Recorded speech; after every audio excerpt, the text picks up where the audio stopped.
이번에는 고종이 왜 다른 나라가 아니고 러시아에 접근했을까? 그 내용을 알아보겠습니다. 1896년 무렵에 고종은 러시아를 어떻게 보고 있었는지, 또 고종은 조선 정부의 최고 권력자로서 주변국의 정세를 어떻게 보고 대처했던가, 이런 내용을 알아보겠습니다. 고종은 오래전부터 있었던 러시아의 야욕에 대한 경고를 그 자신의 권력 유지를 위해서 무시했습니다. 고종은 정부 개혁을 요구하는 일본으로부터의 압박을 배제하기 위해서 장차 더 큰 화근이 될 러시아의 위협을 애써 외면하려고 했습니다. 대신에 고종은 러시아의 힘을 이용하려고 했습니다. 물론 국가의 장래를 보고 한 것이 아니고 그의 권력을 위해서였습니다. 생전에 민비 역시 마찬가지였습니다. 일본을 포함해서 조선과 국경을 마주한 세계 국가, 중국, 러시아, 일본 모두는 조선을 그들의 영향권에 두고 싶어 했습니다. 그 이유는 다 있습니다.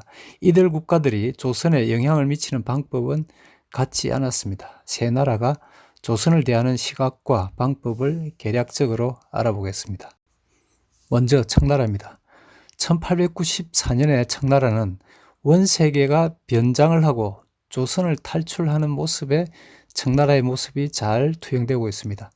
나라 자체가 일본에 이어서 조선으로부터 완전히 축출되었습니다. 원래 중국은 조선이 조공을 바치고 국왕을 책봉받고 하는 그런 관계였습니다. 그런데 국정, 즉 내정과 외교에는 중국이 관여하지 않았습니다. 역사를 조금 더 거슬러 올라가 보면 중국이 조선에 간섭하거나 통제하려 하기보다는 조선이 중국의 보호에 더 기대려 했던 것이 많습니다. 그런 관계가 변화된 것이 1882년에 이모군란 때였습니다. 역시 청나라가 군대를 알아서 보내준 것이 아니라 무능한 조선 정권이 청나라에 업소를 해서 그렇게 되었던 것입니다. 그때 군란 진압을 위해서 군대를 보낸 이후에 청나라는 조선의 내정에 직접적인 간섭을 시작했고 민비를 포함한 조선 조정의 수구파들의 이익을 중국은 잘 지켜주었습니다. 1884년에 갑신정변이 일어난 이후 그 이듬해 청나라에서 파견된 공사 원색에는 고종 위에서 군림하다시피 했습니다. 중국은 조선의 수구 정권의 이익에 반하지는 않고 잘 영합은 했지만 강압적인 존재였습니다. 고종은 그런 중국, 즉 원세계의 압박에서 벗어나기 위해서 러시아로 접근하려고 했습니다. 청나라는 조선이 근대화하거나 더 나은 국가로 변하는데 관심이 전혀 없었습니다. 러시아는 어떤 관계였는지 알아보겠습니다. 러시아는 1884년 7월에 조선과 정식으로 수교하면서 관계를 맺기 시작했습니다. 러시아는 드러나지 않게 조선의 영향력을 키워나갔습니다. 1885년 수교한 지 1년 지나서 멜렌도르프를 통해서 그리고 그 다음에 한 차례 더 고종과 비밀 협약을 맺어서 천국의 압박으로 벗어나고 싶은 고종과 민비의 희망에 영합하려고 했습니다. 그런데 그때는 실패를 했습니다. 고종이 실패를 했고 러시아도 실패를 했습니다. 고종과 민비도 그 비밀 협약 추진 사실이 드러나서 원세계에 의해서 고종의 폐위가 거론될 정도로 곤란을 겪기도 했습니다. 러시아는 언제부터인가 그들의 꿈인 남진의 종착지로서 조선을 염두에 두었을 가능성이 아주 큽니다. 그래서 조선까지 진출하는 그 방법으로서 러시아는 조선의 권력자들의 이익을 지켜주는 방법을 썼습니다. 조선에서 개혁과 변화가 일어나는 것은 러시아의 이익에는 맞지 않는 것이 자연스러운 것이었습니다. 고종과 민비의 이익은 러시아에 비호가 있었을 때 가장 잘 충족됐습니다.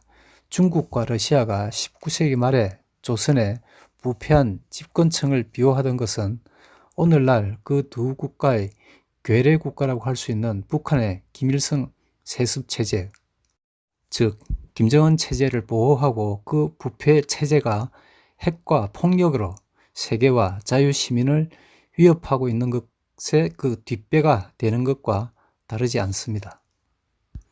이번에는 일본은 어땠던가? 일본은 앞의 두 나라와 조선에 대한 시각이 달랐습니다. 조선이 그들의 이익에 도움이 되는 것은 그들과 한 방향으로 나가는 것이라고 본 듯합니다. 한 방향이라는 뜻은 나라가 개화하고 서구적인 방향으로 나가는 것이라는 뜻입니다. 즉, 조선 정부를 개혁하고 근대적인 방향으로 제도를 바꾸어서 지배층의 부패를 씻어내야 조선이 국가로 바로 설 수 있고, 그래야 일본에 이익이 되는 것으로 판단한 것 아닌가, 저는 이렇게 생각합니다. 따라서 일본에게 조선은 스스로 온전한 나라로 서지 못하면 자기들이 좌지우지 해야 할 그런 국가였던 것으로 생각한 듯합니다. 그래서 수교한 이후에 신식 무기를 지원했고 신식 훈련을 시켜줬고, 그리고 갑신정변을 지원했고 갑오개혁도 강요했던 것으로 추정할 수 있습니다. 일본이 갑신정변 이전부터 조선의 개혁을 지원한 것이 조선을 차지하려는 의도가 있었다, 거기에서 출발했다고 보는 것은 결과를 보고 일본의 의도에 관해서 거꾸로 논리를 세운 것으로 저는 봅니다. 일본의 의도에 관해서는 더 많은 사료의 분석과 종합이 필요할 수는 있습니다. 그보다 중요한 것은 일본의 의도를 보는 것도 의미가 있지만, 당시의 국제 상황에서 조선의 위정자들이 국가를 지키기 위해서 어떤 일을 해야 했는지, 어떤 일은 하지 않았어야 했는지, 해야 할 일을 하지 못했으면 그 원인은 무엇인지, 이런 주제를 더 깊이 연구하는 것이 필요합니다. 그렇지 않으면 역사의 주체가 되어야 할 우리가 없어지고, 역사에서 교훈을 얻어서 우리가 어떻게 바뀌었어야 했는지를 볼 그런 여지가 없어지기 때문입니다. 그렇지만 일본에 관해서는 거의 모든 조선인의 정서에 일본은 재고의 여지가 없이 배척해야 할 적이었습니다. 그 중에서도 특히 고종과 민비에게 일본은 조선인이 정서적으로 가졌던 것 이상으로 가장 해롭게 생각되는 존재였던 것입니다. 그 두 사람의 이익에 반하는 존재였기 때문에, 그래서 두 사람은 일본의 접근을 격렬하게 거부했던 것이고, 그랬기 때문에 일본은 결국에는 직접 조선 정부를 장악해야 하는 단계까지 갔다고 볼 수 있습니다. 일본이 조선인들이 그들에 대해서 얼마만큼 거부 정서가 큰가 하는 것을 과소평가한 것이 그들의 실패 요인이 아니었나, 그런 생각을 해봅니다. 이것은 오늘날에도 다르지 않아 보입니다. 또 일본은 1896년 무렵에는 그들의 국가 안보 관점에서 주권선과 이익선의 개념을 개발해서 일본 정치 내부적으로 조선이 일본의 안보에 확실히 중요하다는 논리가 세워지고 인식되기 시작했습니다. 일본 입장에서는 어떤 형태로든 조선에 접한 중국이나 러시아에게 조선을 넘겨주어서는 안 될 것이었습니다. 그래서 피를 흘리고 두 차례나 전쟁을 치렀던 것입니다. 오늘날에도 새롭게 힘을 얻어서 그 힘을 자랑하고 싶은 중국과 과거의 영광스러운 패권을 회복하고 싶은 러시아가 한반도에 다가와 있는 이런 현실에 있는 한 일본의 안보에 관한 그들의 논리는 바뀌지 않았다고 저는 봅니다. 1894년 7월에 청나라가 조선에서 쫓겨난 이후 이제는 일본의 간섭을 벗어나야 하는 고종과 민비에게 러시아는 1895년 4월 삼국 간섭에서 보여준 바와 같이 두 사람이 일본의 압박으로부터 벗어나는 데 이용할 수 있는, 도움을 받을 수 있는 강력하고 믿음직한 세력이었습니다. 그래서 일본의 갑오개혁 압박을 벗어나기 위해서 러시아에 접근했던 것입니다. 고종과 민비가 러시아에 본격적으로 다가간 것은 4월에 삼국 간섭이 있고 나서 약 3개월이 지난 시기였다고 합니다. 결국 러시아에 접근한 것이 민비가 살해되는 중요한 요인이 되었다고 봐야 합니다. 부패한 집권자의 입장에서 누구든지 국가를 변화시키려는 시도를 하는 것은 해서는 안 될 것이었습니다. 일본이 그걸 시도했던 것이죠. 일본은 한국을 변화시키기를 강요했고, 러시아는 변화하지 않으려는 이 나라의 집권자를 보호해 주었습니다. 그것이 고종과 민비가 일본을 극혐하고 러시아에 호의적인 이유였습니다. 민비가 살해된 것이 그런 것임을 알아챌 만도 한데 고종은 시야가 길지도 넓지도 못했습니다.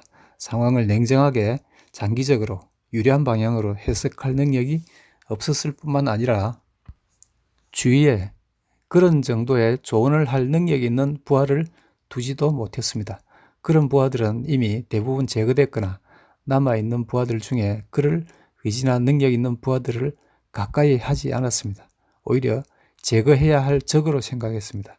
그나마 남았던 김홍집 내각의 주요 강요들이 그들인데 고종이 러시아 공사관으로 피신한 날 처벌을 하기 위해서 소환하려다가 군중들에게 처참하게 살해되도록 만들어버렸습니다. 그런데 고종은 일본의 소나기에서 벗어나기 위해서 기어코 자신의 몸을 러시아의 품으로 던져 넣었던 것입니다.